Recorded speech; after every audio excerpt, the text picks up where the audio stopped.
नमस्कार दोस्तों, अभी हम दिल्ली कॉमिक कॉन में हैं। तो आलोक शर्मा भाई से हमारा मिलना जुलना हो गया, तो ऐसा तो हो नहीं सकता उनसे बिना बातचीत के उनको जाने दें। तो आइए कुछ गुफ्तगू कर लेते हैं। आलोक भाई, सबसे पहले तो वेलकम है आपका कॉमिक्स एनिमल पर। Thank you sir. It's always a pleasure to be on comics animal. Lovely भाई, हाँ बोलिए। आपको इंडस्ट्री सर्कल में एक चलता फिरता कॉमिक्स इंसाइक्लोपीडिया कहा जाता है, और मुझे लगता है ये अतिशयोक्ति नहीं है। तो मैं उसी हिसाब से कुछ एक सवाल आपसे करना चाहता हूँ, ठीक है? I hope I don't disappoint you, मगर कर सकते हैं कोशिश। No you won't. ओके, पहला सवाल मैं इंडस वर्ड से शुरू करना चाहता हूँ। जो ईयर 1 का इंतजार, इटर्नल क्वेश्चन तो इटर्नल क्वेश्चन का आप जवाब दे दीजिए। ईयर 1 के अंतर्गत जो नई कॉमिक्स हैं वो कब तक देख सकते हैं हम लोग? यार, नई किताबें मैं पिछले कुछ समय से बोल रहा हूँ कि बन गई हैं, जो कि सच है। किताबें बनी हुई रखी हैं। हमने सोचा था बॉक्स सेट करेंगे, उस वजह से चीज़ें डिले हो रही थी। और भी कुछ बहुत अच्छे अपडेट्स हैं जो समय समय पर आपको मिलने लगेंगे। लेकिन डिसाइड अब ये हुआ है कि स्टंट पार्ट 1 तो हम मुंबई कॉमिक कॉन में रिलीज़ कर देंगे। होपफुली उससे पहले प्री ऑर्डर्स लग जाएंगे, तो जो आप सबकी प्यास है वो प्री ऑर्डर से बुझना थोड़ी थोड़ी शुरू हो जाएगी। कुछ पेजेस मैं कोशिश कर रहा हूँ कि पहले लॉन्च कर दे, ताकि आपको एक यकीन भी हो जाए। एक बार ऐसा बहुत पहले मार्वल में हुआ था कि ultimate Wolverine versus ultimate Hulk Lindelof ने लिखना शुरू किया था। मुझे बहुत पसंद है लिंडलॉफ की राइटिंग। लॉस्ट के शोरनर थे वो। और वो इतने काम में मसरूफ़ होने लगे कि वो किताब डिले होते होते कई साल डिले हो गई। तो आखिरकार हुआ ये कि लोगों को भरोसा उठ गया था उस किताब से। तो कॉमिक कॉन में जो कसाडा और लिंडलॉफ ने बैठ के एक पैनल किया था, जिसमें लिंडलॉफ ने स्क्रिप्ट हैंड ओवर की थी जो कसाडा को, कि आगे की किताबों की स्क्रिप्ट हो गई है, ये मैं मार्वल को दे रहा हूँ, अब लेनिल फ्रांसिस यू इसको आगे डिज़ाइन करेंगे। और वो किताब भी one of my most favourite books है। बहुत मज़ेदार किताब है, मेरे ख्याल से सबने पढ़नी चाहिए वो किताब। बहुत बेहतरीन तरीके से लिखी हुई है। तो वहाँ तक तो नहीं लेके जाएंगे बात को कि पैनल में बैठ के स्क्रिप्ट वगैरह दे रहे हैं, मगर किताबें हो गई हैं। और बट यकीन दिलाने की बाबत कुछ डाल ही देना आप। हाँ, मैं वही कह रहा हूँ कि नहीं, नया आर्ट वर्क तो आप देख ही रहे हो। ये सब कॉमिक्स में ही नहीं है आर्ट वर्क। तो आर्ट वर्क तो बना हुआ रखा है हमारा। मैं चाह रहा हूँ, सोच भी नहीं रहा हूँ, ऐसा प्रॉमिस भी नहीं कर रहा हूँ, मैं चाह रहा हूँ कि मुंबई कॉमिक कॉन से पहले ही कर दें उस चीज़ को। लेकिन latest by Mumbai comic con हम रिलीज़ कर ही देंगे उसको। आई थिंक चलेगा। इतना साल जहाँ इंतजार किया, थोड़ा सा टाइम और सही। नहीं, मज़ा आएगा ना यार। मतलब प्यास बुझे तो उस जगह जाके बुझे जहाँ एक एक बूंद की कीमत नहीं महसूस हो। थोड़ा टाइम भले ही लगे, लेकिन प्रोडक्ट अच्छा होना चाहिए मेरा तो। हाँ, मेरा भी वही मानना है यार। और पहले हमारी जो पहली सीरीज है, चाहे स्टंट है, आउटरीच है, द बिगनिंग है, उसको जैसा प्रतिसाद मिला है, और 6 साल से हम वो किताबें बेच रहे हैं बेशर्मी से, पूरा सीना ठोक कर हर कॉमिक कॉन में, और लोग अभी भी खरीद रहे हैं। अब कल की भी सेल्स बहुत अच्छी रही हैं। तो उसको देखते हुए ऐसा लगता है यार, we owe that new series of books to people. ये अब उनका कर्ज है हम पे, तो चुकाना पड़ेगा। नहीं, बिल्कुल। और इंडस वर्स के इतर आप संजय सर के साथ भी नाक नाम से एक प्रोजेक्ट कर रहे हैं। ये कितने पार्ट्स की सीरीज रहने वाली है? इसको पार्ट्स में ना देखा जाए, इसको एक यूनिवर्स के तौर पे देखा जाए, मैं ये चाहूँगा। मेरा विचार ये था कि पहली किताब करके मैं पीछे हटूँगा और कोई और राइटर उसको टेक ओवर कर जाएंगे। संजय सर से भी इस बाबत में इसी तरीके से बात हुई थी। लेकिन नार्क की जो कहानी है वो सच कहूँ तो ईयर 2006 में मैंने लिखनी शुरू की थी। ये वो कहानी है, ठीक है? तो ये कहानी उस समय से मेरे साथ है, और ये कहने के लिए सही जगह सही समय नहीं मिल पा रहा था। और ये बड़ी अलग तरीके की कहानी है। मुझे ऐसा लगता है कि जिन लोगों को कॉमिक्स पसंद है, जिन लोगों को हाई ऑक्टेन एक्शन फिल्म्स पसंद है, रेवेंज फिल्म्स पसंद है, जॉनर फिल्म्स पसंद है, उनको बड़ा मज़ा आने वाला है इसको देख के, क्योंकि इसमें सम्मिश्रित जॉनर हैं। एक ऐसा हीरो है जिसके लिए आप कई बार सोचेंगे कि इसके लिए रूट करना चाहिए या नहीं करना चाहिए, मगर बतौर कहानीकार मेरा मानना है, मेरी सक्सेस ये होगी कि आप उसके लिए रूट करने लग जाएं। पार्ट्स की बात नहीं है, मगर पहला जो आर्क है वो एक ट्रिलॉजी रहेगा। हर किताब अपने आप में मुकम्मल होगी। हर किताब को आप यूँ समझ लीजिए कि एक सीज़न है, कंप्लीट सीज़न है कहानी का, और फिर उस सीज़न को हम धीरे धीरे एक्सपैंड भी कर रहे हैं आगे की किताबों में। तो वो कैसे पैन आउट होता है वो देखना बहुत दिलचस्प होगा। कुछ एक्सपेरिमेंट्स हैं नैरेटिव को लेकर, जो इस सीरीज़ में मैं कर रहा हूँ। आई होप कि लोगों को पसंद आए। आप 2-3 लाइन में कुछ इसका एक आउटलाइन बता सकते हैं, क्या रहने वाला नहीं, है? बहुत मुश्किल है इसका 2-3 लाइन में आउटलाइन बताना। हाँ, जैसे स्टंट भी मैं आपको 2-3 लाइन में बता सकता हूँ। आमतौर पे लोग कहते हैं कि अच्छी कहानी वो है जिसका कि 2-3 लाइन में आउटलाइन बताया जा सके।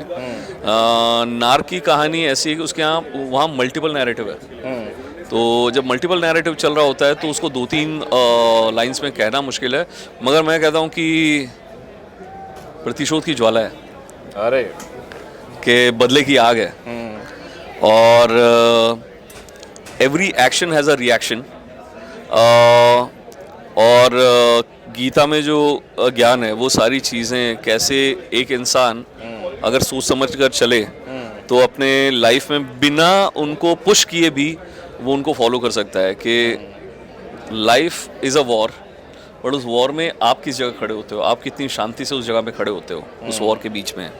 उस वॉर के बीच में आप वहाँ कैसे जाके खड़े हो जाते हो जहाँ बोलते हो कि कोई मुझे कैसे भी जज करे, मुझे इस जजमेंट का कोई फ़र्क नहीं पड़ता क्योंकि मुझे पता है जो मैं कर रहा हूँ वो सही है।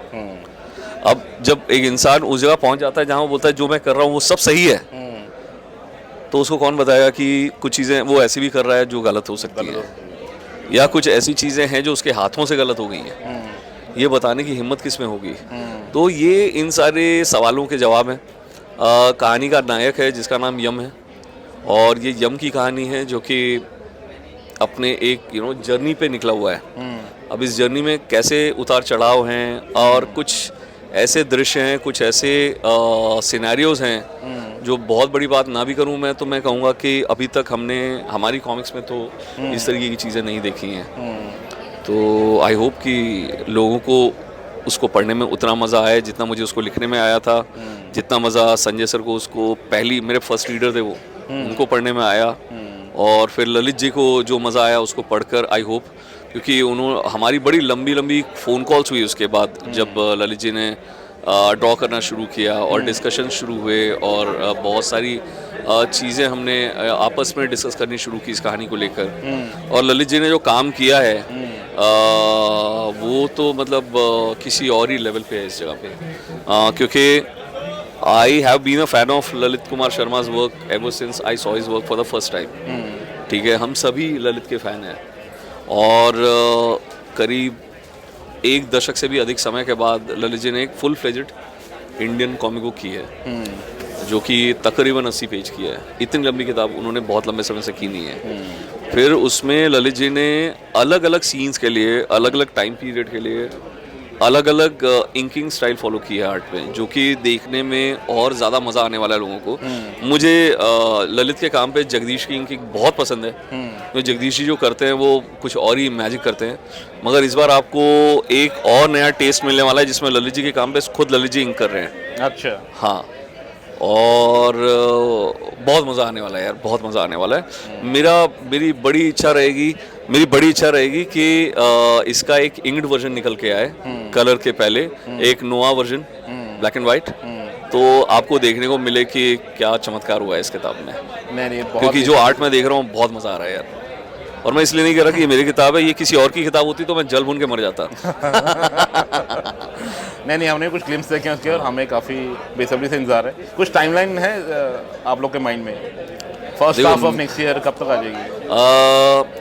तो ये बहुत अंदर की बात है, लेकिन मैं बता देता हूँ। ब्रॉड टाइमलाइन बता दो। चले, ब्रॉड टाइमलाइन भी नहीं है। जैसे हमारी सेकंड किताब का आर्टवर्क खत्म हो जाएगा, फर्स्ट किताब लॉन्च हो जाएगी, सो दैट दोनों किताबों के बीच का गैप इतना लंबा ना हो कि लोग बोलें यार हर बार फर्स्ट किताब के बाद दूसरी किताब में इतना टाइम लगता है। तो सेकंड बुक का भी काम चालू है। Hopefully by the time the second book is over, first book will be out. First book बाहर आते ही सेकंड बुक भी यथाशीघ्र बाहर आ जाएगी, तब तक थर्ड बुक का काम शुरू हो चुका होगा, और मेरे ख्याल से वो भी ख़त्म हो रही होगी। बड़ी चीज़ ये थी कि इनिशियली प्लान ये था कि इनको 48 पेजेस की किताबें की जाएं ताकि जल्दी जल्दी निकल कर आए, मगर वो कहानी इतना वृहद आकार ले चुकी है कि उनको 48 पेज में समेटना नामुमकिन था। डिले तो उस वजह से हुआ, किताबों का आर्ट तो मेरे ख्याल से पिछले कॉमिकॉन से ऑलमोस्ट रेडी था हमारे पास में, आप लोग देख ही रहे हैं teasers. And Lalit is so excited, मैंने ललित को कभी अपना आर्ट ऐसे किताब आने के पहले शेयर करते कभी नहीं देखा है, और ललित लगातार बीच बीच में शेयर कर रहे हैं। फैज़ल उनके घर गए थे तो फैज़ल ने भी बताया कि यार ललित के घर पे उनके प्रिंट आउट्स हैं इस किताब के आर्टवर्क के, तो आप समझ लीजिए मतलब किस लेवल पे जी जान लगा के, किस मोहब्बत से इस किताब को तैयार किया जा रहा है। नहीं नहीं, बिल्कुल बिल्कुल। अब जब आप तो मतलब इनसाइडर्स हो, आप लोगों को काफ़ी ग्लिम्सेस वगैरह मिल जाते हैं इंटरनल टीम चैट्स वगैरह में। हम लोग आउटसाइडर से हम वेट ही कर सकते हैं। नहीं मैं यार इनसाइडर नहीं हूँ, मैं लेखक हूँ, मुझे तो मिलना ही चाहिए। मुझे नहीं मिला तो बहुत दिक्कत हो जाएगी। नहीं, आप तो बकायदा नरेट करते होंगे आर्टिस्ट को कि मतलब नहीं नहीं नहीं वो सब नहीं हुआ, क्योंकि पैनल तो करते होंगे। नहीं यार पूरी स्क्रिप्ट कंप्लीट थी। इनफैक्ट मैं जनरली स्क्रिप्ट नहीं करता हूँ, तो ये मैंने पता नहीं आपको पहले कभी बताया कि नहीं, मैं मेरी कहानियाँ लिखता ही नहीं हूँ। अच्छा। तो जनरली अगर मैं सौमिन के साथ काम कर रहा हूँ या किसी ऐसे आर्टिस्ट के साथ काम कर रहा हूँ जिनको मैं पर्सनली जानता हूँ, तो हम बैठते हैं और हम पेज दर पेज उसको थंबनेल कर लेते हैं पूरी किताब को। अच्छा। मतलब एक बेसिक नक्शा होता है किताब का हमारे पास कि ये कहानी यहाँ से चालू होगी, इस तरीके से घूमेगी, ये होगा। तो जो भी इम्प्रूव करना है मुझे राइटिंग का, वो मैं सीधे आर्ट पे इम्प्रूव करता चला जाता हूँ। ठीक है। और वो थंबनेलिंग के बाद आर्टिस्ट अपना काम कर रहे होते हैं, और जब एक बार किताब रेडी हो जाती है तो उसके बाद मैं उस पर डायलॉग्स लिख देता हूँ। ठीक है। वो 5-6 दिन का काम होता है। अच्छा। क्योंकि तब तक किताब मेरे भी दिमाग में पक रही होती है, तो एक तरीके से आप मैरिनेट कर रहे होते हो उसको काफ़ी समय तक, क्योंकि आर्ट होते होते 6-8 महीने निकल जाते हैं। 6-8 महीने में स्टोरी भी मैरिनेट होती है। उसमें डर सिर्फ ये होता है कि जो कहानी मैंने कमिट कर दी है उससे बदल ना दूं मैं। हाँ। राइट। जो सौमिन के साथ काम करते हुए अक्सर हो जाता है, क्योंकि वो दोस्त भी है, तो मैं कह रहा होता हूँ यार 2 पेज को चेंज कर देते हैं, क्योंकि ये मैं ऐसा कुछ सोच रहा हूँ, और अगर वो एक्साइटिंग लगता है तो वो चेंज कर देते हैं। मगर ये लिखते समय हमें पता ही नहीं था कि आर्टिस्ट कौन होने वाला है। जैसे मनु जी के साथ जब काम कर रहे थे तो पता था मनु जी हैं, तो मनु जी के हिसाब से स्क्रिप्ट लिखी गई थी। तो ये स्क्रिप्ट मुझे पूरी डिटेल में इस तरीके से लिखनी थी कि किसी भी आर्टिस्ट के पास जाए तो उसको पता हो कि मैं क्या लिख रहा हूँ, मैं क्या चाहता हूँ, और आगे फिर वो आर्टिस्ट अपने हिसाब से कैरी ऑन कर ले उस नरेशन तो रहती है, मतलब हाँ पैनल डिटेल नरेशन रहती है, सिनेमैटिक नरेशन रहती है, रिव्यू भी करते हैं जब पहला कट बन के आता है। इसको मैं नहीं कर पाया, और मैं करना नहीं चाहता था ईमानदारी से कहूँ तो, क्योंकि कई बार क्या होता है ना, जब आप लिख रहे होते हो और आप अपने फर्स्ट रीडर भी हो ना, राइटर होने के साथ साथ, तो कुछ करते हुए ना आपको मजा आ जाता है। जैसे एक सीक्वेंस मैं इसमें कर रहा था जो मेरी स्क्रिप्ट में 2 पेज का होना था, वो लिखते लिखते 10 का हो गया, और मुझे पता था मैं फैल गया हूँ इसको करते हुए। तो 2-3 बार मैंने सोचा इसको काट देते हैं, फिर मुझे लगा कि ये संजय सर को भेज देंगे, वो खुद पढ़ लेंगे, वो मंजे हुए एडिटर हैं, उनके नोट्स आएंगे तब देख लेंगे। तो उनका कॉल आया कि अरे ये क्या कर दिया जी, तो मैंने कहा यार गड़बड़ हो गई, ये तो काट दूंगा। मैं बोला सर कर देंगे, इसको छोटा कर देंगे। बोले नहीं रिटर्न करो पूरा, ये तो मज़ा आ गया इसको देख के, ये तो ऐसा ही जाएगा। बाद में ललित जी से भी बात करते हुए वही हुआ कि यार ये तो मोमेंट है कहानी का, ये तो ऐसा ही जाएगा। मैंने कहा फिर तो सही है, फिर तो सही बैठ गई ये सारी चीज़ें। थोड़ा बहुत छिटपुट एडिट हो सकती है, वो चीज़ें एडिट हुई हैं, ऐसा भी नहीं कि हाँ जैसा लिख दिया वैसा बन गया। कुछ चीज़ें एडिट हुई हैं, कुछ क्वेश्चंस आए जिनके मुझे उनको जवाब देने पड़े संजय सर को कि यार ये कहानियाँ इसलिए ऐसे हो रही है, ये सेकंड पार्ट में इस चीज़ को मैं एड्रेस करने वाला हूँ, इसलिए इसको यहाँ रख रहा हूँ। तो वो हुआ है। मैं आपसे आलोक भाई कल बात कर रहा था, तो आपने एक कॉमिक्स में जो एवोल्यूशनरी फेस होता है ना, उसके बारे में बड़ी इंटरेस्टिंग बात करी। कुछ आप प्लीज वो रिपीट करना चाहेंगे यहाँ पे हम दर्शकों के लिए? हाँ, फेस वाइज मतलब हीरोइज्म की हम बात करें कॉमिक्स वर्ल्ड में, या क्या बोलते हैं मूविंग फिल्म एवोल्यूशन। हाँ एवोल्यूशन। तो वो हमारा एक और प्रोजेक्ट है, अपकमिंग प्रोजेक्ट है जो 2026 में लॉन्च होगा थ्रू मुगाफी। तो मुगाफी क्या हुआ? एक मतलब मुगाफी एक टेक्नोलॉजी प्लस आईपी का कंपनी है, स्टार्टअप है। एंड इसमें Web3 है, इसमें ब्लॉकचेन्स हैं, बहुत सारी चीज़ें हम लोग एक्सप्लोर कर रहे हैं। तो अभी तक क्या होता है कि आईपीज़ की ओनरशिप हमेशा एक किसी बड़े कॉन्ग्लोमरेट के हाथ में होती है।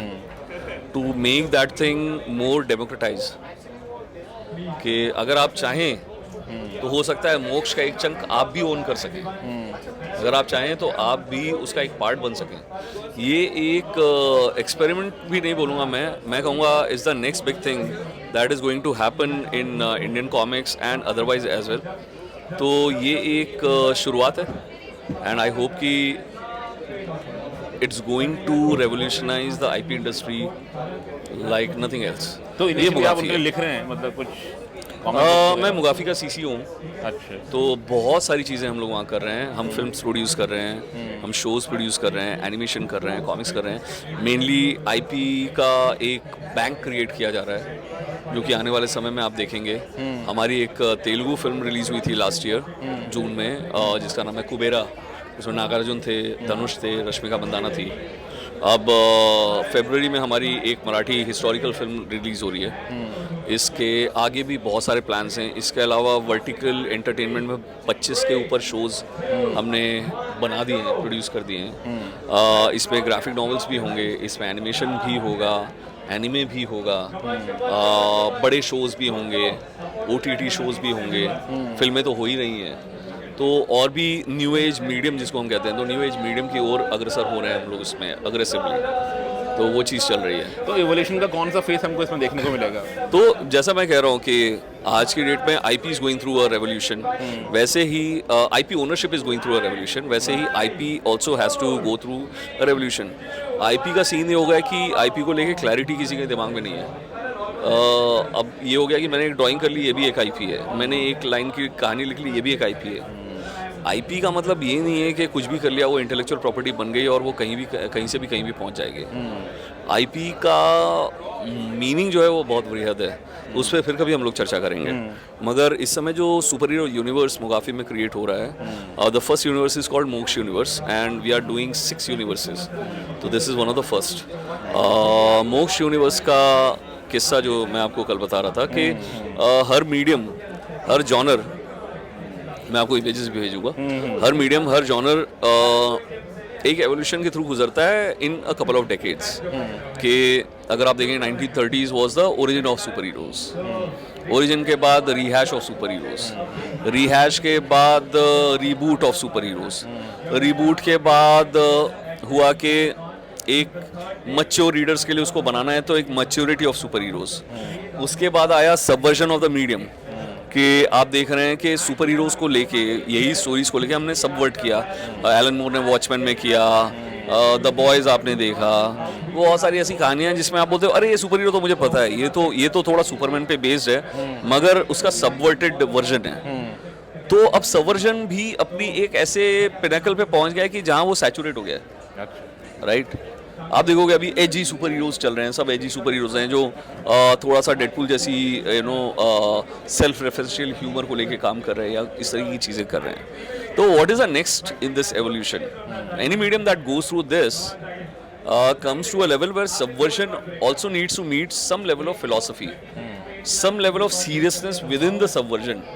So जब आप उसको पढ़ते हैं तो वो सिर्फ जॉनर का सबवर्जन नहीं है, वो इस दुनिया का सबवर्जन है जिसमें हम रह रहे हैं। कि एलन मूर जो कर रहा था वो निक्सन एरा का जो न्यूज़ था, जो शीत युद्ध जिसको बोलते हैं, कोल्ड वॉर, उन सारी चीज़ों को एड्रेस करके सुपर हीरो के साथ में सबवर्ट किया गया था। तो रियल लाइफ के साथ में फिलॉसफी को लेके सबवर्ट किया गया था सुपर हीरो जॉनर में।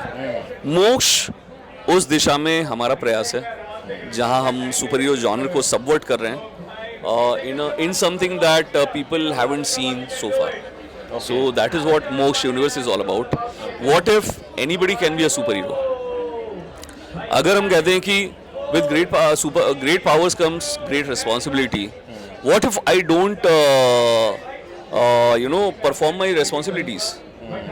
क्या वो सुपर पावर मैं रख के responsibilities परफॉर्म ना करूं तो उसका कोई रेपरकशन आएगा क्या? कि मेरे कुछ कर्म हैं, उनको अगर मैं पूरा किए बिना इस दुनिया से चला जाता हूँ तो हम उस कर्म को पूरा करने के लिए वापस आते हैं। ये हमारा सनातन की फिलॉसफी है कि आपको कुछ रेस्पॉन्सिबिलिटीज़ मिली, आपने उसको पूरा नहीं किया और उसकी वजह से आपको वापस आना पड़ा उन कर्मों को पूरा करने के लिए। ये हमारा एक मोटा मोटा थ्योरी है, राइट, हमारे सनातन में और हर पेगन कल्चर में, हर एंशिएंट कल्चर में। What if there are super heroes जिनको इतना सुपर पावर मिला है कि वो अपनी रेस्पॉन्सिबिलिटीज पूरी कर रहे हैं, मगर अगर पूरी नहीं कर पा रहे हैं तो उनको बार बार वापस आना पड़ेगा। तो ये जो चक्र है, जन्म पुनर्जन्म का जो चक्र है, उसको तोड़ के मोक्ष कैसे प्राप्त किया जाएगा? अपने रेस्पॉन्सिबिलिटीज की बैलेंस शीट को कैसे बराबर किया जाएगा? ये उस जॉनर को सबवर्ट किया जा रहा है। मगर ऐसा नहीं कि यार हम ना, मतलब मैंने बहुत देखा है कि जब हम सीरियस होने की कोशिश करते हैं तो हम बोरिंग लेवल पे सीरियस हो जाते हैं। वो नहीं होना चाहिए। कॉमिक्स या किसी भी एंटरटेनमेंट मीडियम का जो लक्ष्य है वो होना चाहिए एंटरटेन, एम्पावर एंड क्या कहते हैं, एंटरटेन, एम्पावर एंड इंगेज करें। इंगेज। तो वो एंटरटेन कर रहा है और अगर एम्पावर नहीं कर रहा है, आपके थॉट प्रोसेस को जाके हिट नहीं कर रहा है, तो सिर्फ एंटरटेनमेंट है, फिर मजा नहीं है। अगर वो एम्पावर कर रहा है, आपको सोचने को मजबूर कर रहा है और सोचने को मजबूर करने के साथ साथ आपको अपने डिसीजंस को चेंज करने के लिए मजबूर कर रहा है, जिससे आप एक बेहतर इंसान बनते हैं, वो आपको एम्पावर कर रहा है। लेकिन ये दोनों चीजें करके अगर वो फिर भी एंगेज नहीं कर पा रहा है आपको, फिर मजा नहीं है।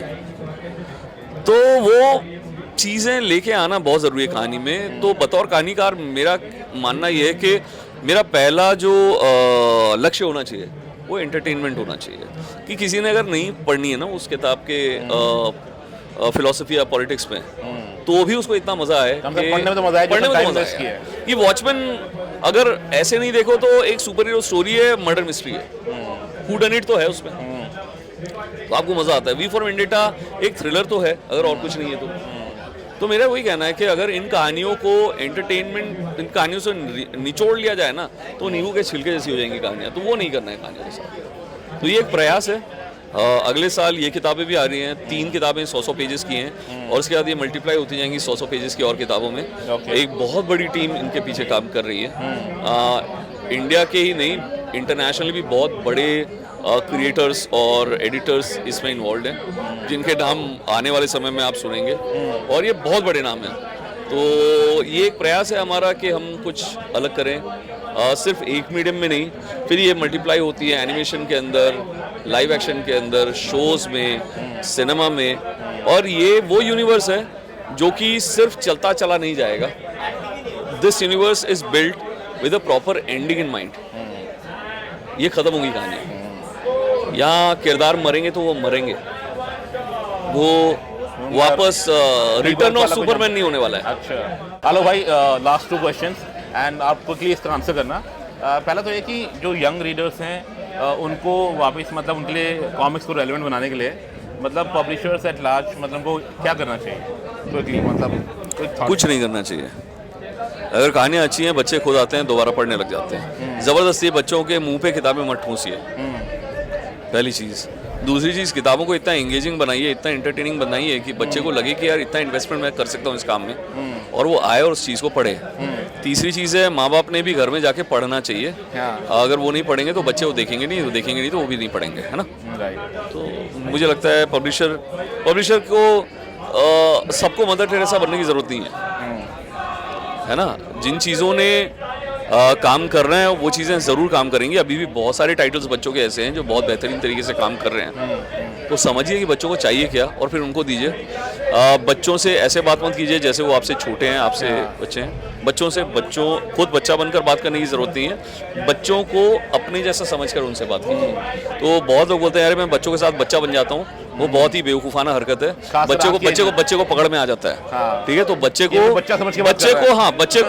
अपने पेडेस्टल में लेके आइए, खुद अपना पेडेस्टल नीचे मत कीजिए। मेरा ये कहना है कि उनको बेवकूफ़ समझ के खुद बेवकूफ़ाना हरकत मत कीजिए। आजकल बच्चों को मैच्योरिटी आ जाती है, बच्चों को है मैच्योरिटी बहुत। तो पहले तो बच्चों से बच्चा बन के बात करना या मैं बच्चों का दोस्त बन जाता हूँ, ये सब बेवकूफ़ी वाली हरकतें करना बंद करें। और क्वांटिटी और क्वालिटी का पंगा भी है थोड़ा, मतलब instead of coming up with good narratives, मतलब 10-12 मतलब इश्यूज लेकर आ जाओ किसी चीज़ का, क्या आप उसके फेवर में हैं? मतलब अच्छी कहानी है आपके लिए कहने के लिए तभी कहो, this is what you believe in. हाँ यार, मगर अच्छी कहानी है ये कौन डिसाइड करेगा? तो निकालिए ना जो भी निकाल रहे हैं। तो मतलब जो अच्छी कहानियां नहीं है वो नहीं चलेंगी। अगर आप इंडस्ट्री वेटरन है तो और आप कॉमिक्स पब्लिशिंग के फील्ड में हैं तो आपको एक झलक तो आपको पता लग ही जाता है, थोड़ा एक हंच होता है ना कि चलेगा नहीं चलेगा। दुनिया में किसी का हंच इतना एक्यूरेट नहीं होता यार। मतलब जैसे कुछ फिल्में होती है ना, तो उनके जो क्रू मेंबर्स होते हैं वो कहते हैं हमें ड्यूरिंग द प्रोसेस ऑफ, वो हर फिल्म जो बन रही होती है ना, हर फिल्म जो बन रही होती है ना, हर किसी को लग रहा होता है वो शोले बना रहा है। तो मुझे नहीं लगता, वो सब बकवास है। वो रिलीज होने के बाद बड़ी बड़ी बात करने वाली बात है। किसी को नहीं पता क्या चलेगा। अच्छा, किसी को नहीं पता क्या चलेगा। चलिए लास्ट क्वेश्चन। हाँ, सपोज ये कर लेते हैं कि हम कॉमिक्स का बहुत बोलबाला हो गया है और कॉमिक्स हिस्टोरियंस भी पैदा हो गए हैं और वो लोग आर्काइव करना शुरू कर रहे हैं, ठीक है। तो आपकी बीइंग एन इंडस्ट्री पर्सन, आपकी उनको क्या सजेशन होगा कि कौन से 10 टाइटल हैं जो पहले सुरक्षित करवा लो? यार कोई सारे favorite टाइटल आपके? सुरक्षित करवा लो भाई। नहीं नहीं, अगर प्रेफरेंस की बात है, पहले 10 कौन से आप सेव करवाना चाहोगे? चाचा चौधरी अंतरिक्ष में, चाचा चौधरी और राका, किरगी का कहर, प्रतिशोध की ज्वाला, नागराज, फर्स्ट पार्ट। हाँ हाँ फर्स्ट सारी किताबें नहीं, फर्स्ट किताब। कितनी किताबें हुई? 5। चाचा चौधरी और बिल्लू पिंकी, खूनी दारों की वापसी, राइट, महाबली दारों की शेरा और वापसी, हाँ, काला प्रेत,